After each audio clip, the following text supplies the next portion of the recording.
সুনীল গঙ্গোপাধ্যায়ের লেখা কবিতা পাহাড় চূড়ায়। অনেক দিন থেকেই আমার একটা পাহাড় কেনার শখ, কিন্তু পাহাড়কে বিক্রি করে তা জানি না। যদি তা দেখা পেতাম, দামের জন্য আটকাতো না। আমার নিজস্ব একটা নদী আছে, সেটা দিয়ে দিতাম পাহাড়টার বদলে। কে না জানে পাহাড়ের চেয়ে নদীর দামই বেশি। পাহাড় স্থানও, নদী বহমান, তবু আমি নদীর বদলে পাহাড়ই কিনতাম, কারণ আমি ঠকতে চাই। নদীটাও অবশ্য আমি কিনেছিলাম একটা দ্বীপের বদলে।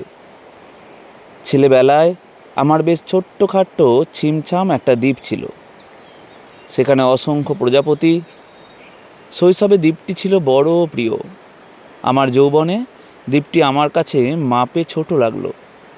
প্রবাহমান ছিপছিপে তন্বী নদীটি বেশ পছন্দ হলো আমার।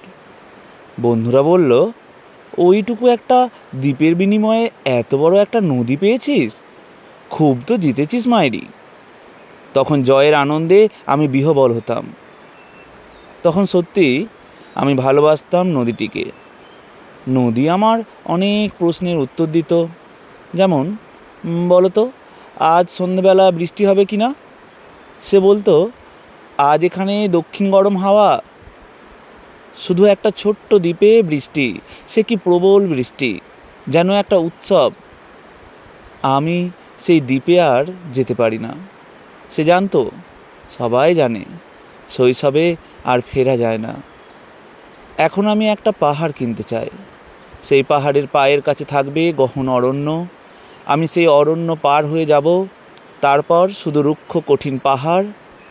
একেবারে চূড়ায়, মাথার খুব কাছে আকাশম, নিচে বিপুলা পৃথিবী, চরাচরে তীব্র নির্জনতা। আমার কণ্ঠস্বর সেখানে কেউ শুনতে পাবে না। আমি ঈশ্বর মানি না, তিনি আমার মাথার কাছে ঝুঁকে দাঁড়াবেন না। আমি শুধু 10 দিককে উদ্দেশ্য করে বলবো, প্রত্যেক মানুষই অহংকারী। এখানে আমি একা, এখানে আমার কোনো অহংকার নেই। এখানে জয়ী হবার বদলে ক্ষমা চাইতে ভালো লাগে। হে 10 দিক, আমি কোনো দোষ করিনি, আমাকে ক্ষমা করো, ক্ষমা করো।